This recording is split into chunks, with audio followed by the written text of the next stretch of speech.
Good evening.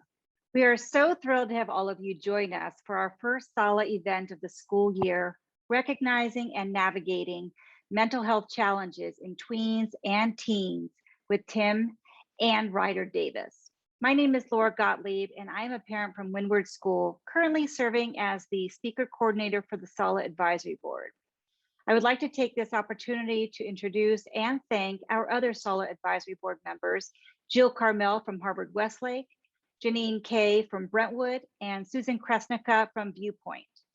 I also want to thank all of the SALA representatives from our other member schools, from Archer, Buckley, Crossroads, Geffen, Marlboro, New Roads, Oakwood, and Sinai Akiba. If your school is not part of SALA, we would love to have you join us. Please contact us by reaching out to us on our SALA website, ssalaSpeakers.org. Our event this evening is being recorded and will be accessible after the event on the SALA website, salaspeakers.org. We encourage all of you to share the recording with others who would be interested. Attendees may submit questions or participate in the polling anonymously if they wish. Also, the chat feature will be disabled for this event. And now it is my great pleasure to welcome Lee Stein, our SALA representative from the Buckley School, who will be introducing our speakers. Thank you, Laura, Susan, Jill, and Janine, for helping make tonight happen through the Secondary School Alliance of Los Angeles. I know that the Buckley School is extremely proud to be a founding member of our group. When I received the task from SSALA as Buckley's new Parents Association president to help find a speaker on the topic of mental health, I reached out to my friend Dorit Haroni at the National Alliance on Mental Illness, also known as NAMI, which I've been actively supporting since 2018. Dorit immediately connected me with Aaron Ryan and Tim Davis, and I've been so incredibly impressed by the passionate work these wonderful advocates are engaged in to educate and increase awareness about mental health through their amazing programming. Tim Davis was introduced to NAMI in early 2018 after learning that his son Ryder had been diagnosed with bipolar disorder. Less than 6 months later, he joined the NAMI West LA team as education coordinator. The role offered him the opportunity to be of service to those impacted by mental health conditions by connecting them to NAMI West LA's many classes and support groups. With a diverse background that included being a TV writer and communications director for a tech startup, Tim was uniquely well-suited to share his lived experience with others about the importance of prioritizing mental health and cultivating compassion for those struggling with their conditions. Now serving as NAMI's West LA's Director of Programs and Services, Tim has spearheaded the expansion of NAMI's renowned Family to Family and Ending the Silence programs. Since joining NAMI, Tim has coordinated over 350 Ending the Silence presentations at area schools, including over 165 delivered virtually during the pandemic. As an Ending the Silence lead presenter, Tim speaks to students, staff, and parents about various aspects of mental health conditions, including why mental health is as important as physical health, and how to recognize the warning signs of a condition in yourself or others. Tim's tireless advocacy is driven by his mission to end the shame and stigma that continue to surround mental health conditions and to help spread the word about NAMI and all its programs, so families won't have to wait until they're in crisis to learn about this incredible organization. I'm so very grateful Tim Davis and his son Ryder Davis will speak to us tonight. Thank you very much for joining us. And now I'll hand it off to Tim and Ryder. Hey, everybody. Thank you so much, Lee, for that very nice introduction. And thank you to the SALA team for some amazing guidance and support throughout this process. Really grateful to be partnered with this organization and have this opportunity to speak to so many parents tonight. Also really grateful that SALA had the foresight to schedule this talk on an off night for the Dodgers. And I know Ryder is right there with me. Buddy, how you feeling about their chances tomorrow night? They're definitely gonna win, for sure. Beautiful. I feel the same way. Of course, Ryder and I are not here.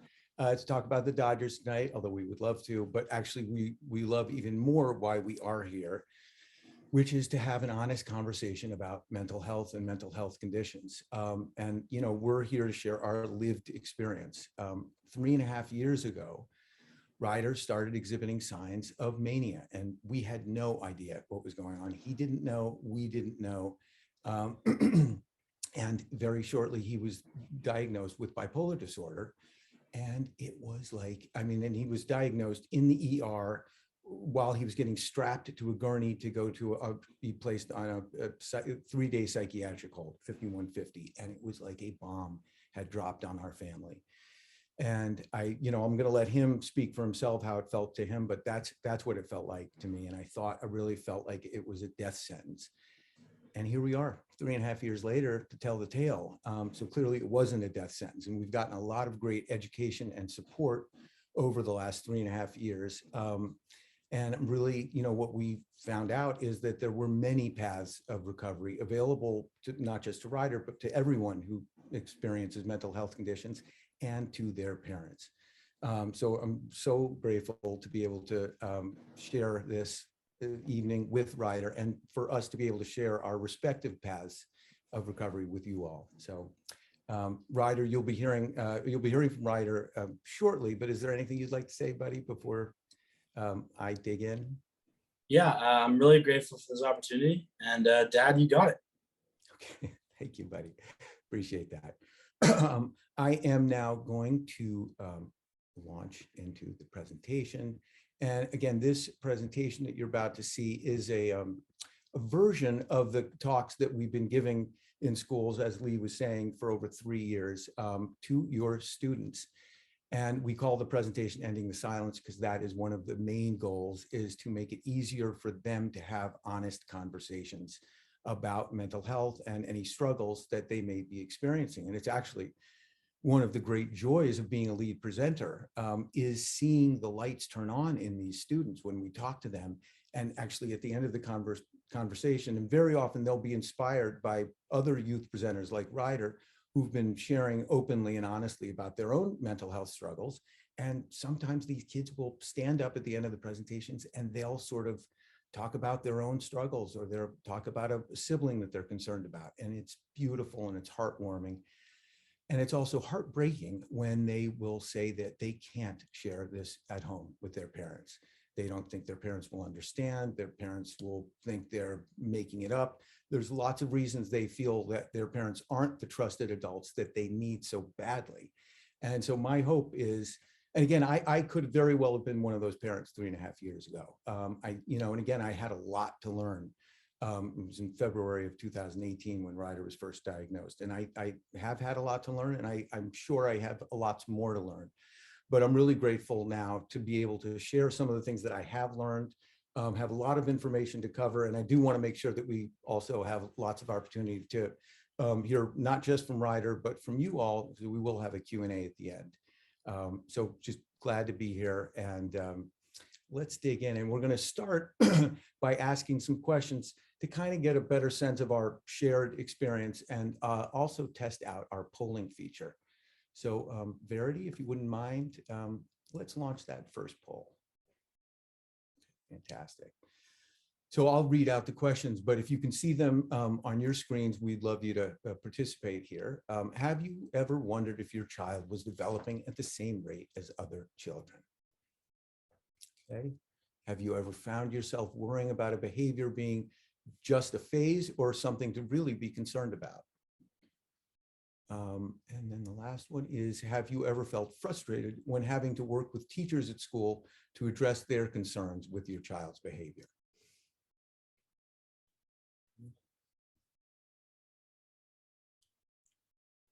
This is interesting. Okay.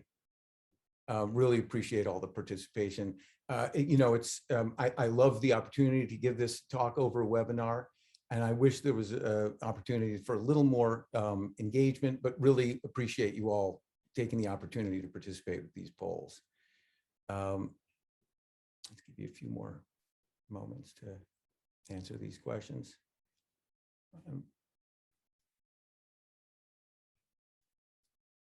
Verity, you'll let me know when you think we can, because we want to share the results, and then I'll kind of take you through how I experienced all these questions, because I know, let's see, have we shared these results, Verity? Not yet. We're still at Not yet. 76%. Oh, I got it. Okay. We'd love to get up to maybe, what do we think? 80, 85% before we. Sounds good. I think we're slowing down now.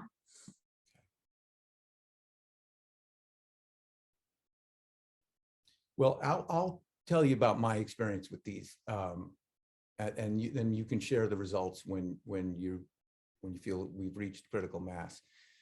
Have I ever wondered if my child was developing at rate as other children? Yeah, that actually happened for me very early. Ryder actually taught himself to read it too, and it was sort of startling. And I remember, very early on he was labeled gifted, and that kind of felt kind of good and weird. But what we found out very quickly is that gift also came with a lot of anxieties, and it really did not bring him a lot of happiness or sense of well-being. Have you ever found yourself worrying about a behavior being just a phase versus something to really be concerned about? Absolutely. And actually, the way I felt through a lot of Ryder's childhood is I was sort of praying that these things were just a phase and that he would be normal. And, I think that's one of the biggest mistakes we can make as parents, is chasing normal. I think that's frankly the biggest mistake we can make as humans, right? Who wants to be normal? We want to be ourselves. And that's, again, a big message that we share with our students. Tim, I'm sharing the results now with you. Oh, you're sharing them. Okay. Yeah, if you wanted to take a look. Yeah, well, I see. Okay, so it seems like we've got more yeses than nos on that first question, which I was kind of a resounding yes. And I was a resounding yes, and we got a lot more yeses for question number 2. And again, I felt again like I was chasing normal. This third question: have you ever felt frustrated when having to work with teachers at school to address their concerns with your child's behavior? I'm really glad to see that most of you are saying no. But again, we're going to be talking about how to work closely with our schools and our contacts at the schools to better support our children. So we'll talk about some strategies about kind of creating effective partnerships with our schools. Thank you very much, Verity. And we will now move on to talking about the importance of mental health. So we're going to be looking at warning signs and mental health conditions in a moment. But really, first, we want to make sure that we emphasize how important it is that we all learn to prioritize our mental health, right? As this slide illustrates, mental health affects lots of different areas of our lives and our kids' lives.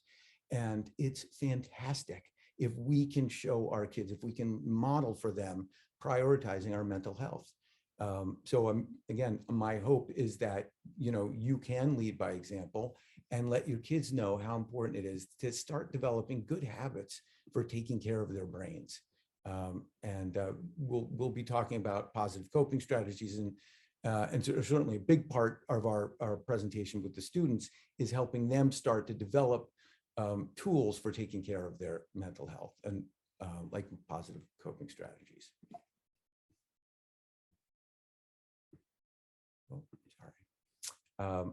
Now, here's one of the reasons we know mental health is so important. When it gets neglected, lots of really difficult, terrible impacts are felt throughout society. And this slide is, I think, 3 or 4 years old.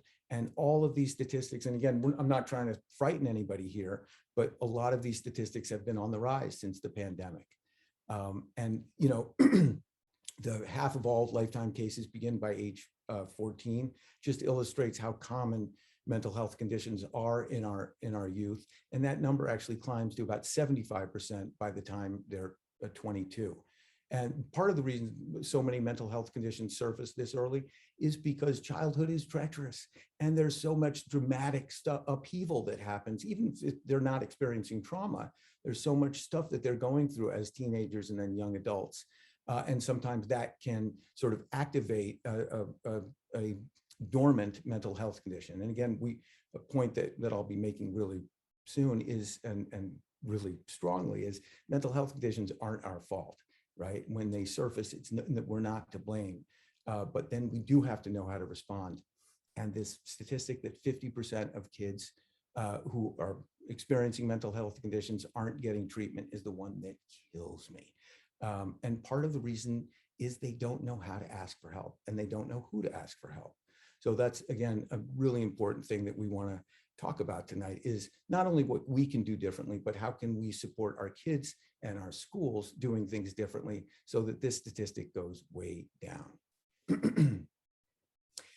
What are mental health conditions? Well, okay, I'm glad you asked.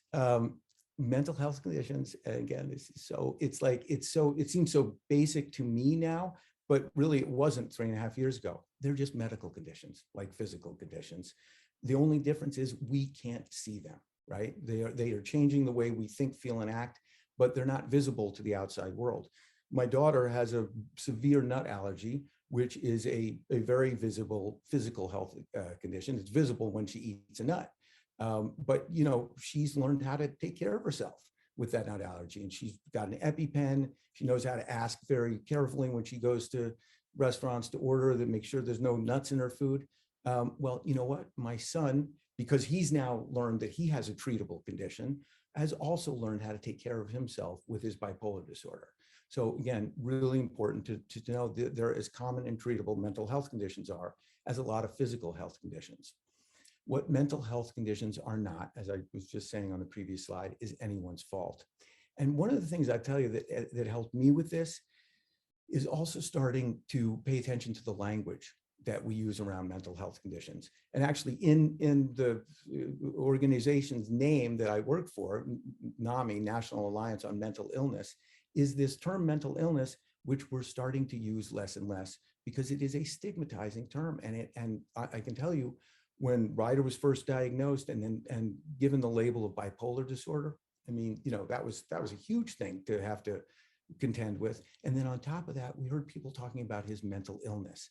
And that's the thing that made it feel like a death sentence, because that's what I was conditioned to believe about mental illnesses. And when we heard people start talking about mental health conditions or mental health challenges, it's even just saying those words, I can feel myself being able to take a deeper breath. It made it easier to accept what was going on, and then to be able to get help and to be able to support Ryder for getting help. And then, what follows is we start to realize, like, no, it's not our fault. My daughter may have gotten her nut allergy from me. And similarly, Ryder has some mental health conditions in his family tree. So that's how it was probably passed down to him, or at least that's how he was more likely to experience a mental health condition. Not his fault, and nothing to be ashamed of. And again, it takes me 2 seconds to say it's nothing to be ashamed of, but it's taken me years to really believe that, in my soul, that it's nothing to be ashamed of. You heard me mention my daughter's nut allergy a couple of minutes ago. There was no stigma around nut allergy, so I could always talk about it freely, easily to friends. But with my son's mental health condition with bipolar disorder, my body would physically change because I was saturated in shame. And you know what? That didn't help me, and it definitely didn't help me be able to show up today to be able to help my son the way he needed. Most important bullet point on this slide is mental health conditions don't have to stop you from achieving all of your goals. And I'm so glad you're going to get a chance to hear directly from Ryder, so he can share how he's been able to carry on with his life. And again, these fantastic roster of youth presenters we have are great examples of that as well. So when we talk about mental health conditions, these are some of the conditions we talk about. And again, what we're going to be focusing on tonight isn't so much the labels, but really the feelings underneath the labels, so that we know how to, support our kids with those feelings and getting help when they need it. I also want to point out that and thank you to the SALA team for pointing this out, the font size on this slide has no correlation with the how often these these conditions are experienced. It's really just making it more easier to read the condition. So don't let the font size fool you. So really what we're here to do tonight is learn how to be good observers so that we can intervene should the time come. We want to help you become well-prepared parents so that you can recognize the warning signs. If they show up in your life and your child's life or a friend's life, you'll then know how to respond, who to connect with, to be able to get a sort of a broad network of support and help. We're going to talk about how to work closely with your school staff and your child. And then last but not least, we'll talk about how you can make sure you can reach out for additional resources and support if needed. So let's now take a look at warning signs. Before we have a couple of slides of warning signs to look at. As we read through these warning signs, these are the three kind of criteria that we want to be paying attention to. The intensity.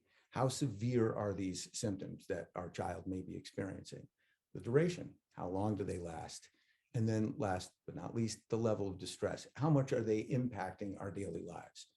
You might, for instance, have a child who gets really nervous before a test, right? But then he takes the test and he or she feels fine after.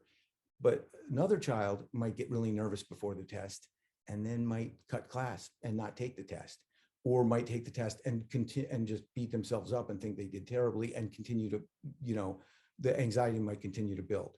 That's where some duration and level of distress might come in. So as we look, again, as we're looking through these warning signs, try to keep in mind all those criteria. Again, so the top one here, feeling sad or withdrawn, that in itself, that's not necessarily a warning sign. It can be normal and healthy to feel sad at times in life.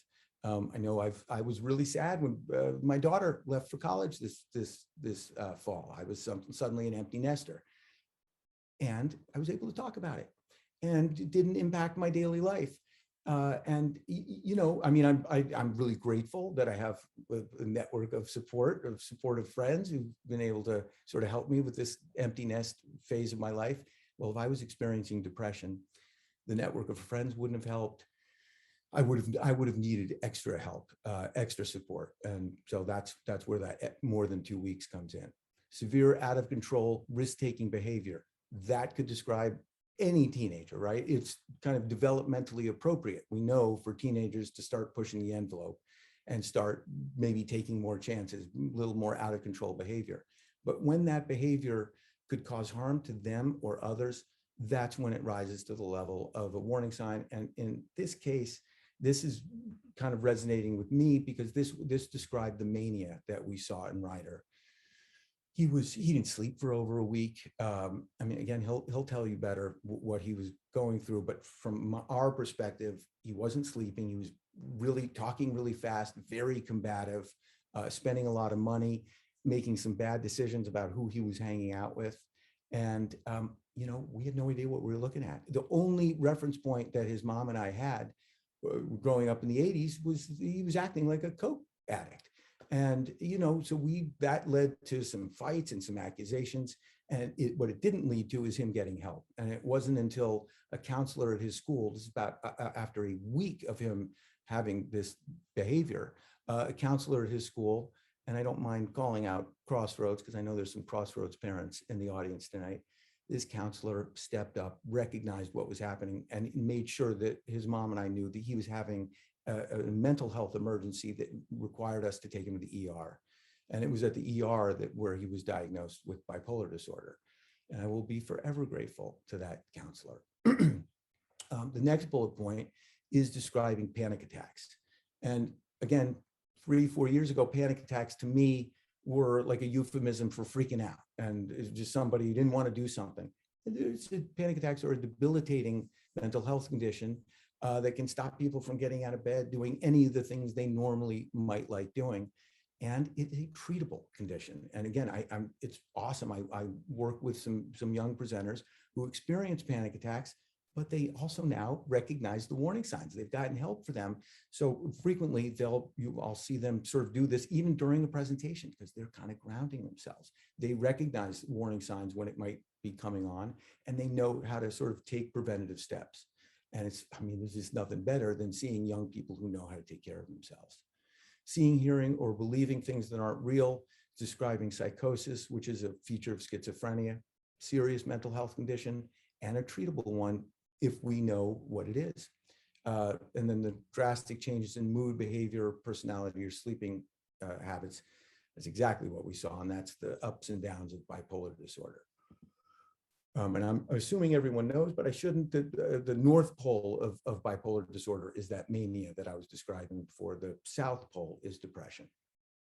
The top bullet point in this slide is describing two conditions that I think many of you may be more familiar with, because these are more commonly diagnosed conditions of ADD, attention deficit disorder, and ADHD, attention deficit hyperactivity disorder.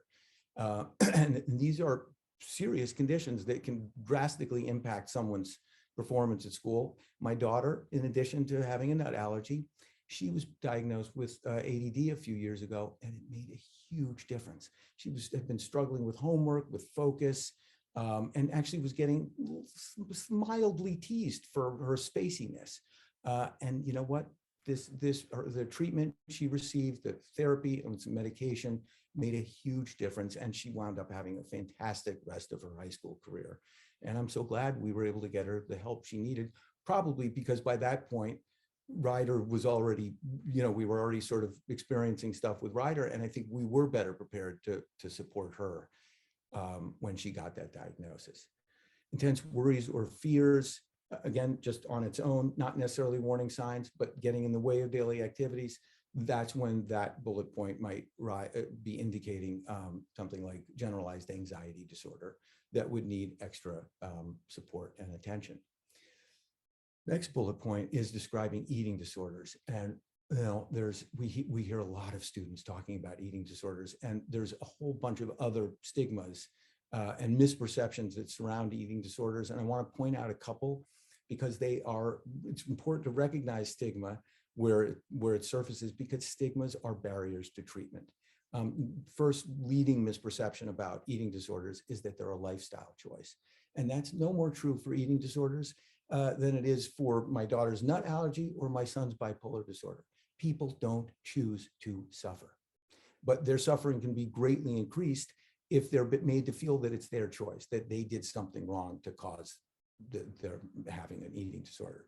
The other stigma I wanted to point out about eating disorders is caused by how they're often portrayed on TV or film. And we see characters in TV shows or in movies that have eating disorders. Often they're portrayed as severely underweight.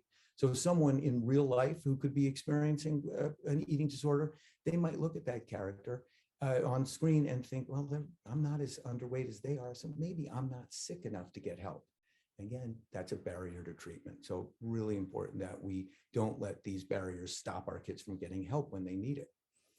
Using alcohol or drugs excessively.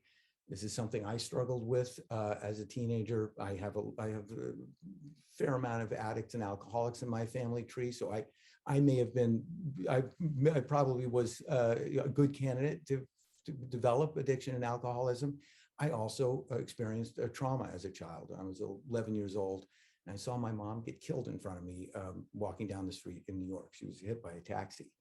And, that's a stark example of trauma. And I will share that occasionally, not necessarily that graphically, but I will share that in the talks I give with kids, because I want them to see someone who has experienced trauma and, again, has lived to talk about it and talk about it in a healthy way.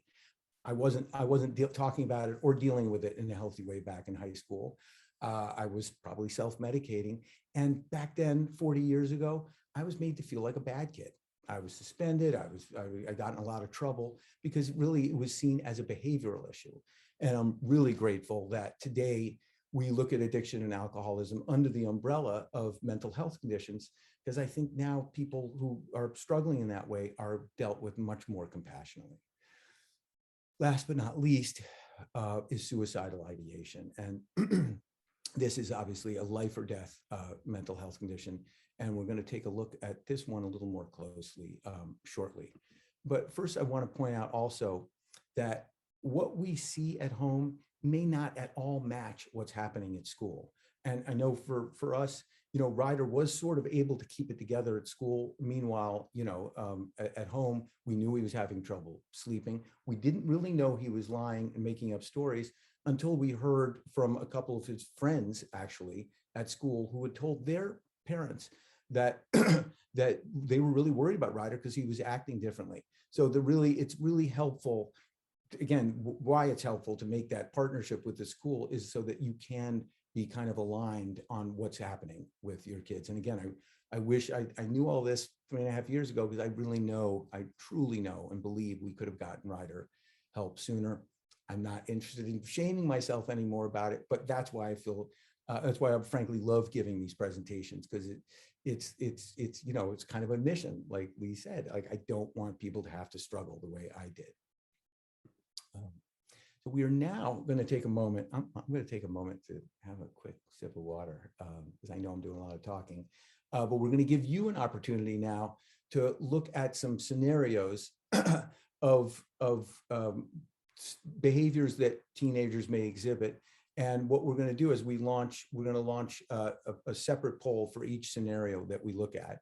And I'd love you to weigh in and let me know after I read this scenario. Do you think that's a possible mental health condition, or is it just typical adolescent young adult behavior? So Verity, do you mind? We'll launch that first poll about Kate. Kate has been avoiding her friends and saying she can't participate in social get-togethers. She's spending more time in a room and keeps saying she's fine. I'm gonna take a sip of water while you guys answer that one.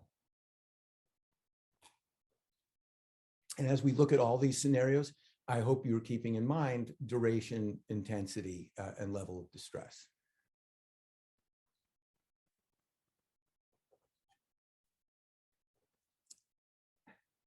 Okay.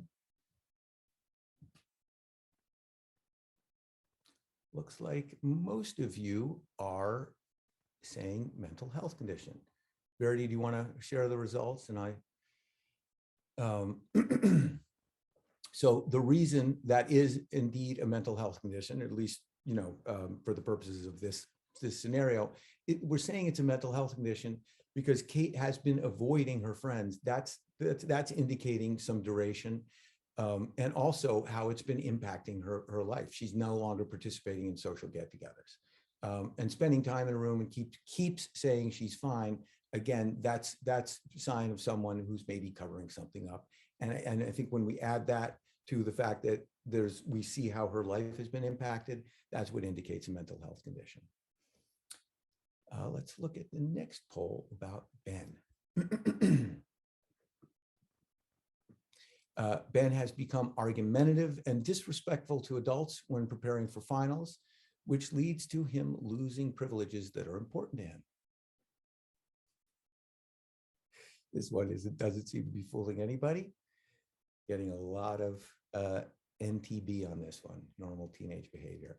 And indeed, I mean, the truth is, Verity will be sharing the results soon, but almost close to 100% of you are saying typical normal teenage behavior. And yeah, based on the information we have here, I mean, first of all, argumentative and disrespectful, we know how common that is with teenagers. And him losing privileges really has nothing to do with his behavior. That's parents enforcing boundaries, which may indeed be very appropriate in Ben's case. So right, that one is typical teenage behavior. Let's look at the next scenario, which involves our friend James. James has been wearing long pants and long sleeve shirts in 80-degree weather, complaining he's cold. You've noticed that during stressful situations, he disappears in his room, then returns feeling calmer.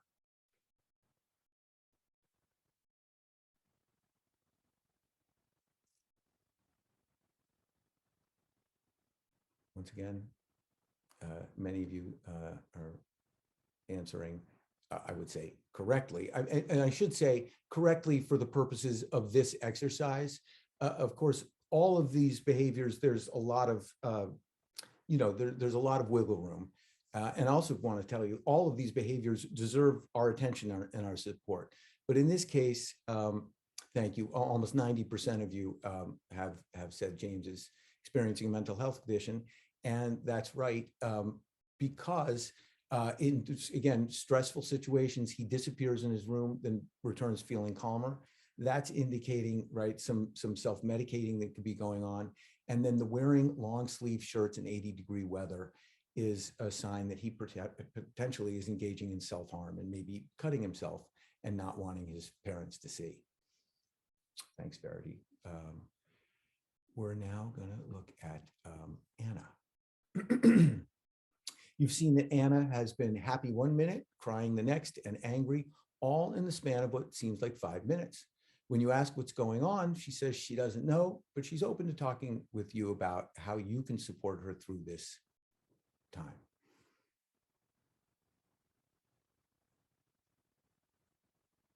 This one is a little bit, I get the fuzziness here, and this one looks like most of you are saying normal teenage behavior, and indeed we are thinking this is more typical than indicating a mental health condition, because first of all, she's open to talking with you about it.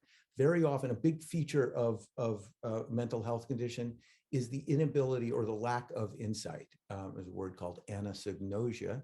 And I'm not a mental health expert, but so you can all look that up. But what it means is lack of insight. And very often people with mental health conditions aren't aware of it and don't think they need help. And something I'm extremely grateful to have a son who really has cultivated a lot of awareness around his own mental health condition.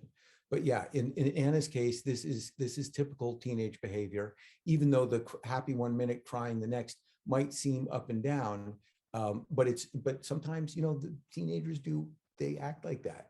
And again, it's really the fact that she's willing to sit with you and talk to you about it that indicates this isn't a mental health condition. Again, doesn't mean it's not behavior that doesn't deserve our attention and support, but it may not rise to the level of mental health condition. Our last scenario that we're going to look at tonight is about Kelsey. Kelsey has been focused on losing weight, going to the gym regularly, watching her diet, and making sure to work out in her room immediately after dinner. You've had to start buying her smaller clothes, but she still seems to be within a healthy weight.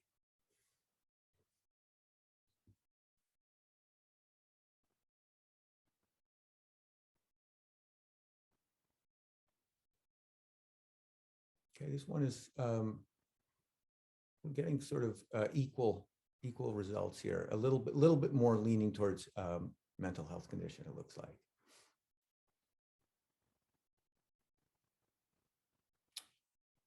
In fact, this one is indicating a mental health condition because of the fact that you're buying her smaller clothes. Then we see the duration has definitely been longer than 2 weeks. So again, the duration is sort of the key factor here. And this brings us to the end of this activity, but I hope it's been helpful to start thinking about things in this way so that we, again, sort of kind of lock in duration and intensity. Now, I forgot, there were a couple questions that the SALA team shared with me ahead of time. And a few of you asked specifically, kind of a similar question. When do I know when my kid needs, extra support, or when are they maybe just, not able to figure it out themselves, and maybe they really should be pushing through it? And pushing through it was language that came up in a couple of these questions.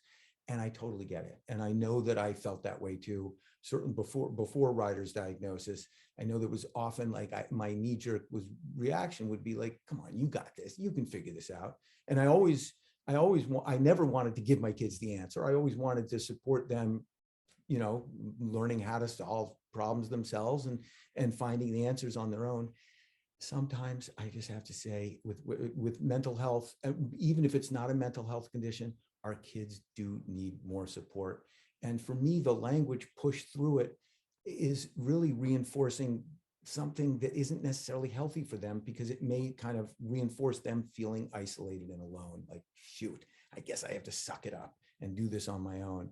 And frankly, I'm 58 years old. I still will talk to my dad about stuff. And I feel like there's no expiration date for being able to talk to your parents and ask them for some help. And then it's up to us to decide, like, okay, how much help do they need? And how much, how can I support them being able to get the help on their own? But again, I feel like that's the lens and the way to approach offering support, rather than sort of like, oh, shouldn't they be just sucking it up or pushing through it? Anyway, Verity, thanks for your help with the polls here. We are now going to move on to looking at suicidal ideation. And we know that this slide is 3 or 4 years old. We know the incidence of suicide, especially amongst our youth, are on the rise, especially during the pandemic. I know there's been some really awful news as recently as today out of Chapel Hill.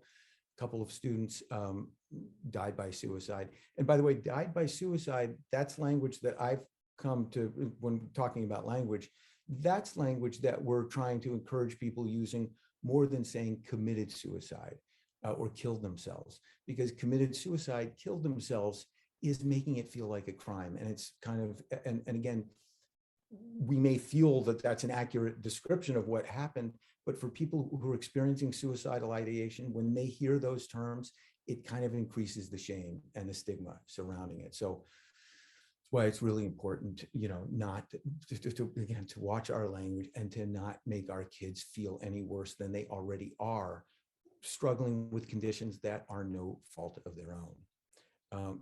So we're also, as we talk about suicide, we want to think about the risk factors. And the risk factors are different than the signs, right? Like someone could have risk factors, for a heart attack because obesity, smoking, high cholesterol, but those are risk factors and not the actual warning signs of a heart attack, which would be shortness of breath, nausea, pressure in your chest, those kinds of things. So it's important to distinguish between risk factors and warning signs. And also important to know that even if your child or your child's friend has some of these potential risks in their background, that doesn't mean they're definitely going to have it. It just means there's maybe a little greater likelihood.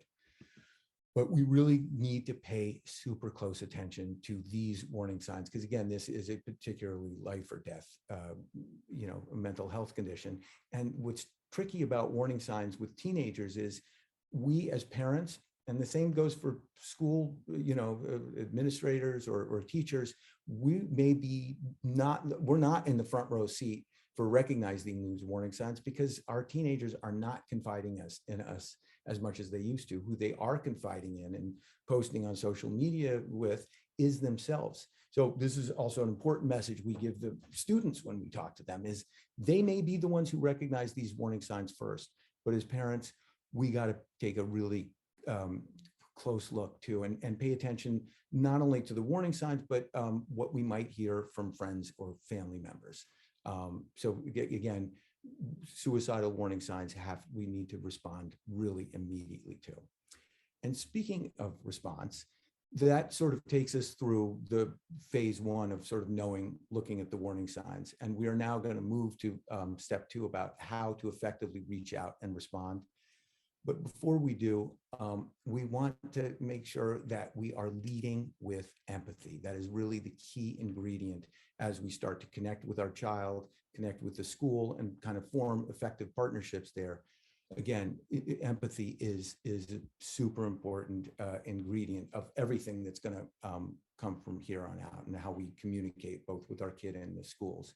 And to give you a better idea of what we're talking about when we talk about empathy, I am going to give you a break from my voice and turn it over to Brene Brown, who has a great little 2.5-minute video on empathy. And if some of you have seen this video before, like as I have, I promise you, I think it's worth another viewing. And if you haven't seen it, I think you're in for a real treat. I'll see you on the other side. So what is empathy, and why is it very different than sympathy? Empathy fuels connection. Sympathy drives disconnection. Empathy, it's very interesting. Teresa Wiseman is a nursing scholar who studied professions, very diverse professions where empathy is relevant, and came up with 4 qualities of empathy: perspective taking, the ability to take the perspective of another person or recognize their perspective as their truth, staying out of judgment, not easy when you enjoy it as much as most of us do, recognizing emotion in other people and then communicating that. Empathy is feeling with people. And to me, I always think of empathy as this kind of sacred space when someone's kind of in a deep hole and they shout out from the bottom and they say, I'm stuck, it's dark, I'm overwhelmed. And then we look and we say, hey, you climb down.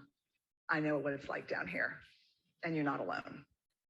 Sympathy is, ooh, it's bad, no, you want a sandwich? Empathy is a choice, and it's a vulnerable choice, because in order to connect with you, I have to connect with something in myself that knows that feeling. Rarely, if ever, does an empathic response begin with at least. Yeah. And we do it all the time, because you know what? Someone just shared something with us that's incredibly painful, and we're trying to silver lining it. I don't think that's a verb, but I'm using it as one. We're trying to put the silver lining around it. So I had a miscarriage. Oh, at least you know you can get pregnant. I think my marriage is falling apart. At least you have a marriage.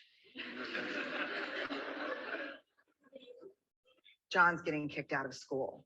At least Sarah is an A student. But one of the things we do sometimes in the face of very difficult conversations is we try to make things better. If I share something with you that's very difficult, I'd rather you say, I don't even know what to say right now. I'm just so glad you told me. Because the truth is, rarely can a response make something better. What makes something better is connection.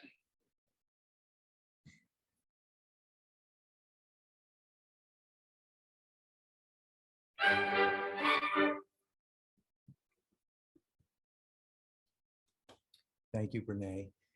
Well, I mean, I hope that resonates with you.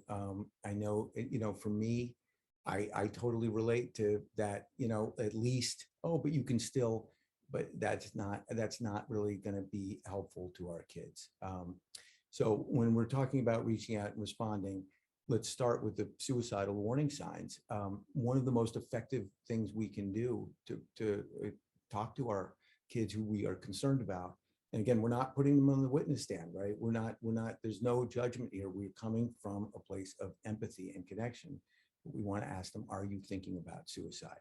Because what that does is, number one, it lets them know how serious this is, what they could be considering. And number two, it lets them know that you're paying attention and that you see and you hear them, right? And that sometimes is all someone needs to feel like, okay, I'm supported, I can get more help. Really important that if you're concerned about your child or a friend's child, that you don't leave them alone and that you take immediate action. And there are lots of great resources. I've shared a handout with the SALA folks, and I know they'll share it with all of you, that has lots of great resources listed, not just NAMI resources, but great hotlines and teen lines for kids to reach out to for extra support. So, we've got a warning sign, whether it's suicidal ideation or any of the other conditions we've been discussing. So there's sort of a game plan here. Number one, we want to talk with our child because we want to make sure they feel supported and connected with. Then we're going to talk to our school staff and we're going to make a plan on how to support our kids even better. And then we'll reach out to additional mental health support if needed. And again, I think I might have mentioned one of the common questions we get asked a lot is, isn't my kid going to feel betrayed? Or the kids will ask, won't my friend feel betrayed if I say something about them? And again, I think it is, it's so important that they understand sometimes we have to put our friend ahead of our friendship. And of course, the same goes with our kids. We may worry about them feeling betrayed, but we know that they need help and they need help immediately. Again, that's why I'll be always grateful to Ryder's friends to reaching out to their parents, because that really started getting the ball rolling for us and was kind of one of the first signs that something was going on. So how to start the conversation is, again, we're coming from a place of, sort of openness, right? There's no judgment. They're not on the witness stand. We're not leading the witness. We're not looking for any particular answer. We just want them to feel they can open up to us. And I love all of the things that are in this bubble. There's some other tips on that handout I was talking about. But what I don't see here on this slide is, oh yeah, I get that. I've been there. And I really want to encourage you, again, maybe I have overshared at times with my kids, but I really have been open and honest, especially in the last 3.5 years, letting my kids know how I sometimes need help and sometimes I'm feeling the same way they are. Ryder actually texted me this morning that he was really excited about tonight. And then he added, and it was so sweet, he added, but I'm a little nervous. And my first instinct was like, oh, buddy, you don't have to be nervous. Okay, you're great. You'll be fine. And instead, I curbed that impulse and I said, me too. And like, that's what I've learned to do. And it doesn't make me parent of the year. It just makes me, I think, more easily able to be available for my kids when they need that extra support. So we've connected with our kid, and I'm sorry. I know I'm aware of the time, and I really want to get to Ryder before 8 o'clock. So I'm going to try not to rush through these next few slides, but we are going to have a good long opportunity for a Q&A after, and I'm also available by email if anybody has any questions that they want to ask me after the presentation. So the third step to early intervention is learning how to work with our school staff and our child. And we want to make sure that there is nothing blocking us from seeking that kind of support. And so this is now an opportunity here for Verity to launch our last poll of the evening. Because we want to take some time to reflect on these questions. We don't have to take too much time. But again, what we want to do is we want to make sure we're removing the blocks between us reaching out for extra support when we need it. And that means, support that we might be getting from our kids' schools. You know what, Verity? Oh, well, you've already launched. That's great. I'm going to read through these, and I appreciate your quick participation here. So how many of you have family members or friends maybe who blamed you for your child's behaviors on the way you parent? I got to tell you, I don't know. I know I felt that certainly a lot more than may have been true. But again, that's the kind of thing that leads to shame, and then us not being able to reach out for help when we need it. How many of you have shared concerns with teachers only to hear there's no problem at school? So then that gets us questioning our own ability to observe our kids, right? And then we think, oh, well, maybe it is just a phase. Maybe it is something we don't have to worry about. No, that means maybe you find someone else at the school to talk to, and maybe you check in with the counselor. And speaking of counselors, this last question is really important. Do you know who you would reach out to at your child's school in case of a mental health crisis? Super important. Just the way we tell our kids to identify the trusted adults in their lives, it's important for you to identify those trusted adults at your kids' schools. Thank you, Verity. Maybe you want to quickly share those results so everyone can see how they answered. Again, sort of just blockers that we want to remove so that we are able to reach out and get that additional support. Because, the same thing is true for parents, it's true for kids. We shouldn't have to go through this all alone. We should get the support. And again, I know there's a lot of parents listening whose kids are going to really good schools with a lot of support. But sometimes we may even think, oh, the school will handle it. No, this is where we have to learn how to be a partner with the school.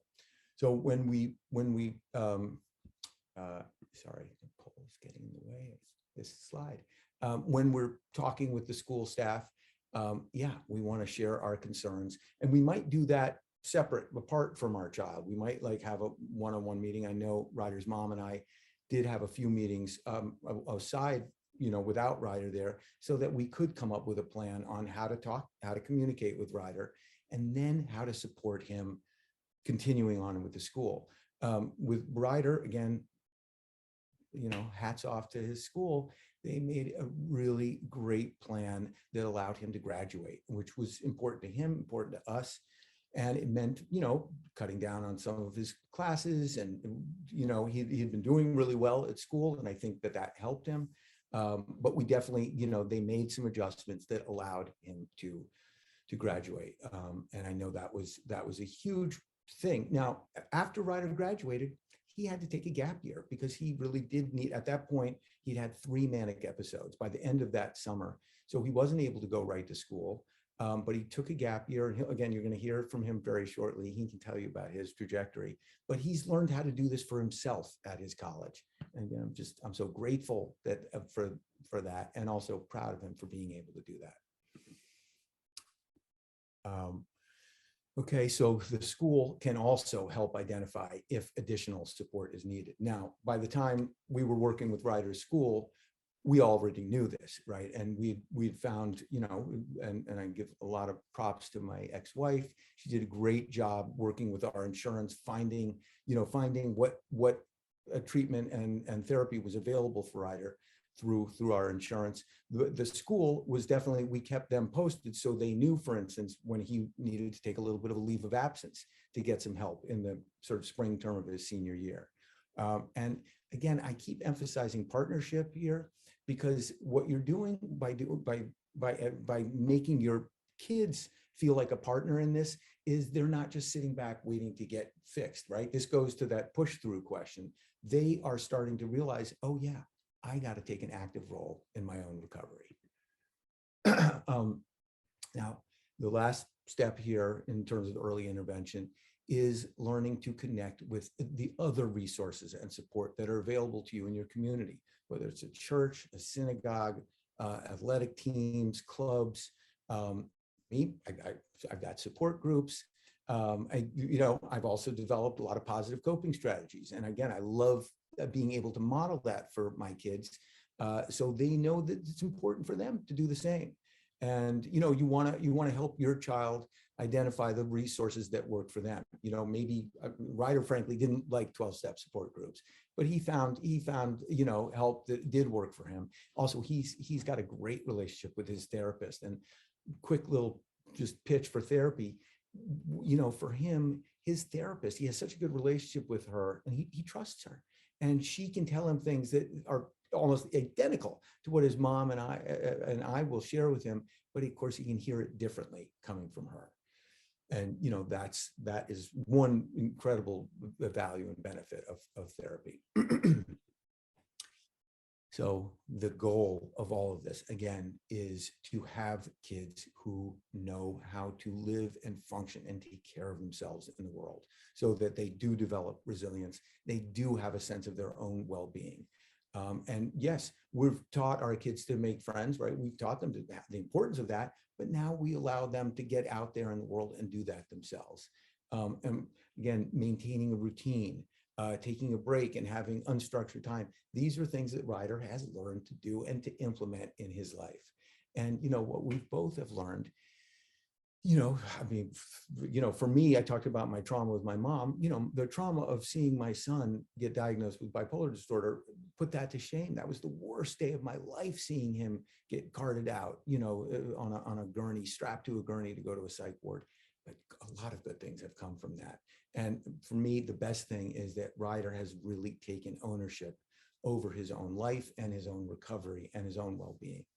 And I think that really makes a great launching point to introduce Ryder. So I'm going to stop sharing my screen now. If I can figure out how to do that. There we go. Stop sharing. How's everybody doing? You ready to hear from Ryder? I bet you are. Buddy boy, such a pleasure to be here with you, and I cannot wait to hear where you're at. All right. Well, thank you, Dad. You did great. And thank you so much, Sala, for this opportunity. It's really cool to speak to such a big group of parents and community members and stuff. So it's always fun to follow my dad, because he does, introduce a lot of elements of my story, and he gives a lot of context to what happened. But I always like following him, because then I get to tell my side of the story, which of course is my story. So my mental health journey started about 3.5 years ago when I was a senior in high school. And suddenly I began experiencing some really drastic changes in my mood, in my behavior, and my thoughts. So I was speaking super fast to the point where nobody could understand me at all. I was very rude to family and friends. I was having something called delusions of grandeur, to where I thought I was going to become a billionaire. I was going to become like the next big pop star. Neither has happened yet. And, people were scared, people were nervous, people were confused. And all the while I was sort of riding this high, sort of a euphoric joy. And I didn't think anything was wrong. In fact, I was kind of loving it, which is kind of the twisted thing. So after about a week of these symptoms, as my dad said, my parents didn't know what to do. But my friends went to my counselor at Crossroads, who I knew prior just from classes and talking to him somewhat. And he was amazing, and he really stepped up. He said, "Ryder, you're having a manic episode." But I had never had a presentation from NAMI, or I had no mental health awareness, education, anything. So I really had no idea what he meant by that. But immediately afterwards, he said, "You need to go to the hospital." And I thought, well, nothing's wrong with me physically. Why would I go to the hospital? But of course, it was the mental hospital. So my parents came, they take me, and pretty soon in that ER, I was diagnosed with bipolar disorder. And my dad described that as like a bomb hitting our family. In the moment, I was not really concerned with how it was affecting my family, but it did affect me hugely, immediately, because of a lot of stigmas I had personally against people with these sorts of disorders, bipolar, schizophrenia, things of that nature. And immediately I thought, okay, that's it. There goes everything I ever dreamed of, all my hopes, all my ambitions, going to college, getting a job, out the window. And before I could take too much time to dwell on these things, I was put on a gurney and carted out to a psych ward. And this psych ward was very scary. I'm not going to be, I'm not going to sugarcoat it. I was pretty privileged and sheltered on the West Side growing up. And so I had no idea what was in store for me there. I'd also just turned 18, literally like 2 months prior. So they put me in with all the adults who were 40, 50, 60, 70. And, I was in a very fragile state. They put me on medications, which, wildly changed my behavior and stuff. And then the people around me were really frightening me. And so I spent 3 days in there, but it felt like about 10 years. And because I was very scared of my roommate, they put me in solitary, which was just a metal room with no windows. And the bed was in the middle of the room. It was just like a metal block. So I was essentially in prison or in jail for a crime that, of course, I didn't commit. I don't want to dwell too long on the hospital because I did get out after 72 hours. Went back home. I was immediately super depressed. I went from, way up here to very far down there. I just isolated and pretty much sat in the dark playing video games for a couple weeks before we found a treatment center. And this outpatient treatment center was amazing. I could go there, attend groups, meditation, yoga, acupuncture, you name it, they pretty much had everything. And I was super grateful, and I am super grateful to be able to have had that sort of opportunity. And while I was at that treatment center, I had another manic episode right after I returned to school. And this one was, I would say, a little bit worse because everybody kind of knew what it was, but no one really knew how to stop it. And so eventually I did graduate from high school, but it was a lot closer of a call than I think anyone would have expected before this all happened. So yeah, I decided to take a gap year between high school and college, and I was super set on getting a job and just kind of getting my life back on track. When at the very end of the summer, as my friends were starting to leave for college, I had now a third manic episode in the span of about 7 months. And these episodes are horrible for your brain chemistry, for your relationship with your friends and family. And at least for me, it was really horrible for my bank account, which is, of course, the least important. But still, this third episode landed me back in the hospital, this time a different one. And it was there that I made two really important realizations. So the first one was that I had to accept my condition. Up until that point, I was saying I had depression. I was saying I was an addict because I felt then, and I still do kind of feel now, that those were more like societally acceptable conditions. Of course, those are really hard, but I felt like that was more acceptable. And yet I could not be in denial anymore because I kept being back in the hospital. I kept having episodes and my life was totally in shambles. So the acceptance piece of it was huge. And it's still something I struggle with to this day. But I have to remind myself that doesn't define me. It's just a part of who I am. So, I can come speak to people like you guys, and be confident about it. So the second realization that I had was that I had to fully devote myself to recovery. So no more like slacking off. This was something that I really had to throw myself into. And that started with more treatment, and it eventually landed me into speaking at schools with my dad in about beginning of 2019. And when he first approached me to give these presentations, I thought, no way. I'm not fully honest or open about this stuff with my friends. So why would I want to tell my life story to random teenagers that I don't know? But I did one, then I did two, and now I've done many. And it has helped me so much with my own journey of recovery, because every time I come and speak about my story, it helps me become more honest with myself and sort of accept my story for what it was and what it is.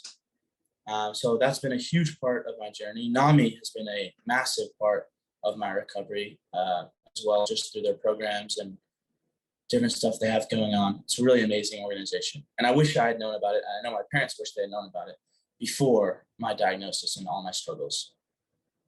So I eventually did make it out to college, which is where I'm talking to you guys from now. I go to Boston University, so I'm in Boston.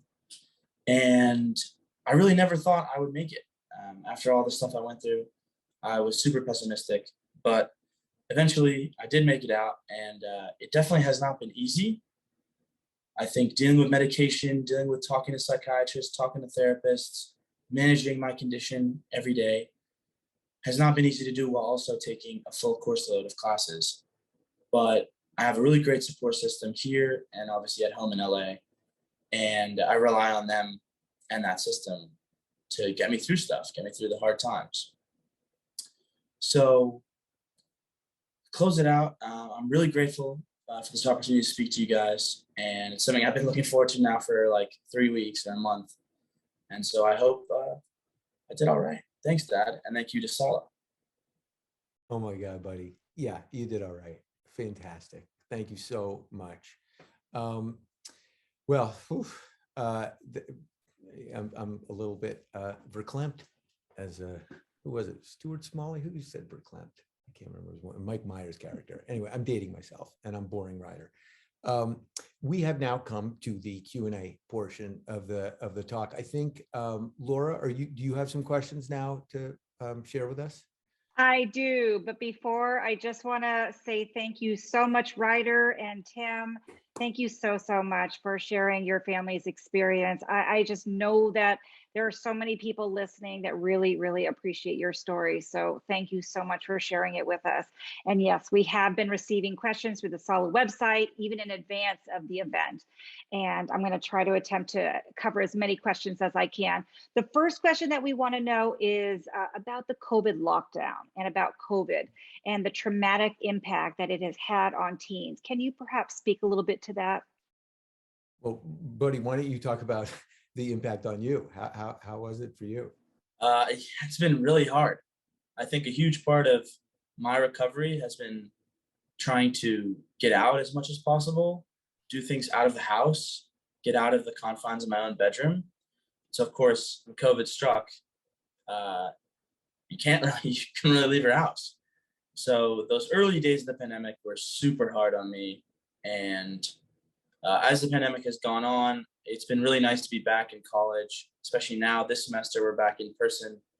It's been a little bit of an adjustment, but yeah, I mean, it definitely sucked to have my entire sophomore year of college pretty much wiped out, and some of my freshman year even. But yeah, I think it's good to be getting back in the swing of things. Dad, what do you think?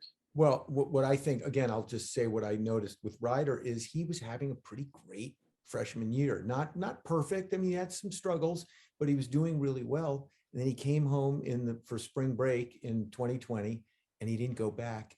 And he kind of took a nosedive for the rest of the year. And really, I mean, if you remember, I think that was when you first started experiencing real depression. And that was a struggle. So it was hard for him to finish his freshman year and really hard to get started last year. And of course, we have seen this throughout our, the last 18 months. We're really grateful that we've been able to continue giving presentations over Zoom. But there's nothing like being in person. And I know that students feel that as well. And so it's like, I'm glad we were able to show up and provide support when needed, but trust me, we were hearing for a year and a half how much they hated it. Every once in a while, someone, maybe an introvert kind of enjoyed it, but again, just look at the statistics. I mean, it's been brutal, and it's really great to see kids back in school. I know it's been a smooth transition, but I do feel like there's some light there at the end of the tunnel. And also one other really positive thing to come out of this is there's so much more emphasis now on mental health across the board. So I'm grateful for that. Tim, one thing that you mentioned was about empathy and connecting, and then the importance of connecting with teens. And oftentimes, as a way of trying to connect with teens, you say, I get it, I've been there. And a lot of times there's a pushback. It's like teens think it's not about you, mom and dad. Mhm. And it's almost like you can't relate.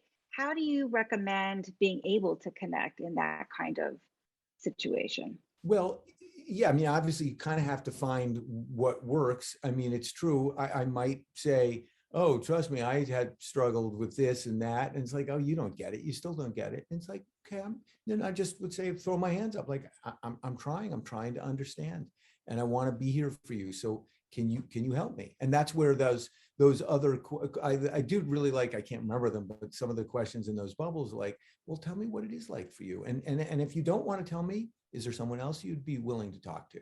So just again, really watch your own emotion. Like, are you taking your kids' stuff personally, or can you just show up without, feeling hurt? If they tell you, oh, you don't get it, screw you, get out of here. I mean, if my kids say that to me today, if I'm doing well, if I'm having a good day, I won't take it personally. And I say, okay, sorry, I was just trying. Let me know if you want to talk later. Just like that. And just letting them know you're available. You cannot force them to want to have a conversation with you. But again, Ryder, I'd be curious, how did you feel when I responded this morning? And I admitted I was a little bit nervous too. Probably felt okay, right? Yeah, no, I mean, it always feels good when you open up, and rather than like trying to directly relate, but just being open with me. I think when parents are closed off, which I have also dealt with my mom and dad in the past too, it can feel like, okay, well then I'm never going to tell you anything. So it's definitely good not to overshare, which my dad toes the line occasionally, but yeah, it's important to find a good balance with, being open and stuff. So one question that we had related specifically to an eating disorder, specifically also to the lockdown, and what suggestions you might be able to offer in terms of how parents can best support their child, their teen.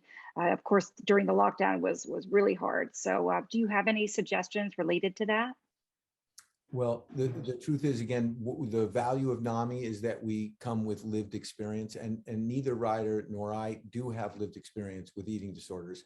But I think I can look at the more general question there, which is providing a safe space, whether it's you or letting or talking with your child and finding where is that safe space, and maybe together. Like, for instance, if my son or daughter came to me and somebody was suggesting they had an eating disorder, I'd be like, okay, let's find out more about this, and just again partnering with your child if they're up for it, and if they're not, finding a trusted adult at their school, maybe someone else in their family that they can talk to. But I'm uncomfortable just going anecdotally. I mean, I know I do give presentations with people who struggle with eating disorders, And I know that that approach seems to be helpful. And again, really important that they don't feel blamed for it, that they don't feel it's their responsibility for having the eating disorder. And again, that's something that I know people with eating disorders seem to battle a little bit more because of the extra stigmas that surround them. True. And I was also going to comment that what if your child is at a school where they've had incidents of drug and alcohol abuse, and the school has not really addressed, never really addressed drug and alcohol abuse in their advisory classes and such? What do you recommend about that? Well, I would advocate that they start addressing it. I mean, I know I'm guessing that we have a few parental advocates listening in here, and yeah, that's what it takes. I mean, one of my best friends, I think, might have been. She's a new Brentwood parent, and she is a fierce advocate for her son. And yeah, that's what it takes. And one of the, I mean, there's a couple gifts that come along with advocacy. One is you're, again, modeling for your child how to advocate for themselves. And, but also it's really been very helpful to my own recovery with Ryder to become an advocate. And it's been a big part of my being able to sort of reclaim my space in the world after feeling just knocked for a huge loop after Ryder's diagnosis. I don't know if that really helped, if answered the question, but it's, it's tough. And I do think schools are being held more accountable these days, at least in my experience, than they have in the past. And I'm happy to see that a lot of the schools we're partnered with are responding. So that's just one perspective. But I am somebody who does have a fair amount of connections with a lot of schools.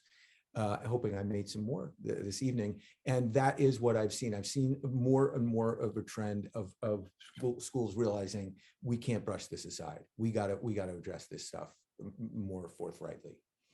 All right, I've got two more questions for you. One, people want to know a little bit about the medications. How did you know, in terms of the medications? I know there are so many different ones out there. How did you figure out which ones were the right one for Ryder? Well, I didn't figure it out, right, Ryder? No, no, you didn't. I had lots of ideas, but why don't you take that one? I mean, no, yeah, it's a huge part of the process when you're dealing with a condition like what I have, and it's ongoing. I still am having a really hard time finding the right medication. I don't know if I should have, this is a huge piece of my presentation. I haven't had a manic episode now in over 3 years, which is really great. And so we found the right medication for that, for sure. During that period where I was having a bunch of episodes, I saw another question like, how did he have 3 episodes if he was on medication and stuff? Really good question. And we were still looking for the right one to address the episodes. And I was on one that was really hurting my liver, so they took me off. Immediately I had an episode. And then on some other antipsychotics that were not great. So I would say medication has been the most challenging piece of this in the last couple of years. And I've gained a lot of weight. I have a lot of issues with my energy. I was very energized for tonight's webinar, but for other stuff, I have a hard time, getting up and stuff. So yeah, it's an ongoing journey. And so we're still trying to find, myself and my psychiatrist. My dad likes to be as involved as he can, and my mom too. But yeah, it's an ongoing process. Well, and I'm glad you use the word psychiatrist, because that's it. You really want to find a psychiatrist that you can partner with, and that's what I've really been strongly encouraging Ryder to do, is like continue, like I said tonight, take ownership of your recovery. You don't like the weight gain, talk to your psychiatrist about that. Let him know. And Ryder is, and then he gets mad at me because I've already talked about him, but like he knows that he's talking about energy levels and weight gain and stuff, and I'm confident that they're going to find the right dose. But it is a journey, that medication journey, and it's tough. Again, I'm just so proud of Ryder for sticking with it. Absolutely. So this can go to either of you. Any advice for helping a young adult who is not ready to take control of their health by either going to therapy or taking appropriate medications? What advice would you give?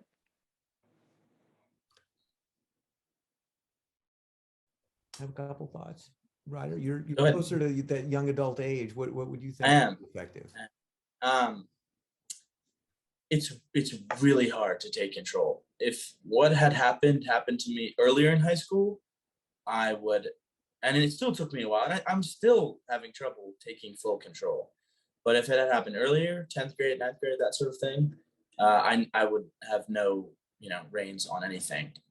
So I think it's really important for the teen or the kid to be honest with their parents and with themselves, and that can be really hard. I was so dishonest. I didn't even know what was happening with me, and I was still lying. So I think honesty is the first step, and then it takes what it takes. For me, it was going to the hospital twice. Hopefully, nobody has to get to that point, but I did, and so that was the point where I said, "All right, Well, I gotta that's take it." so that it takes what it takes. What I was sort of thinking something similarly is like sometimes our kids have to face some consequences. And if they're, and I know that Ryder has often learned best and quickest when he's faced some difficult circumstances. And for instance, he said his two big realizations came when he was hospitalized for the second time. So all of a sudden he's like facing this consequence, like, is this going to be my life? Well, I better learn to accept this. I better learn to realize I need to start, I think, what did you say? Become an active participant in your own recovery. And maybe you use better words than that, but that's, sometimes our kids, and this is heartbreaking as a parent, but they do have to face consequences. And sometimes they're really scary consequences, like being in a psych ward. And of course, I would always hope to be able to avoid that, but there is no magic pill. Again, it's just encouragement, support to find trusted adults. If it's not you, if they don't want to trust you, even if you're doing all the right things, then maybe is there a family member, a cousin, a friend, somebody who can maybe, again, like Ryder was saying, honesty is important, but who will they be honest with? So identifying that person, I think. Well, we can only guess what a tough road it has been for both of you. But one other question we also want to know is, what is something that you really love to do together?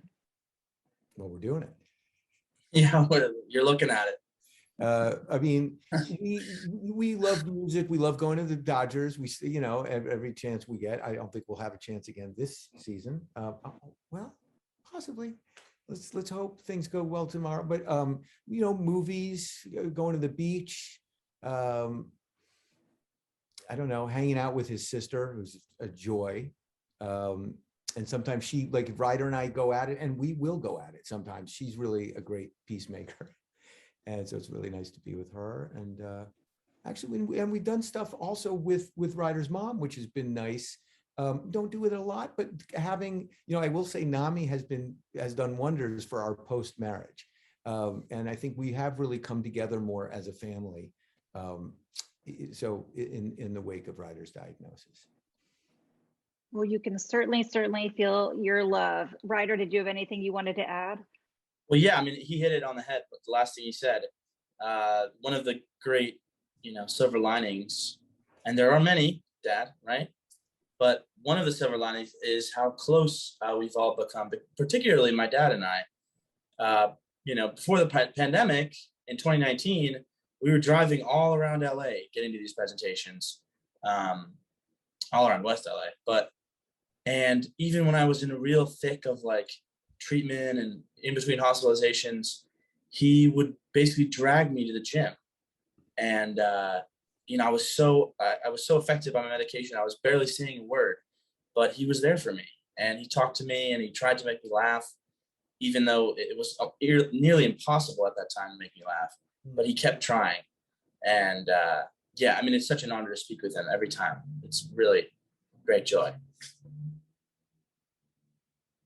That's beautiful, buddy. Thank you.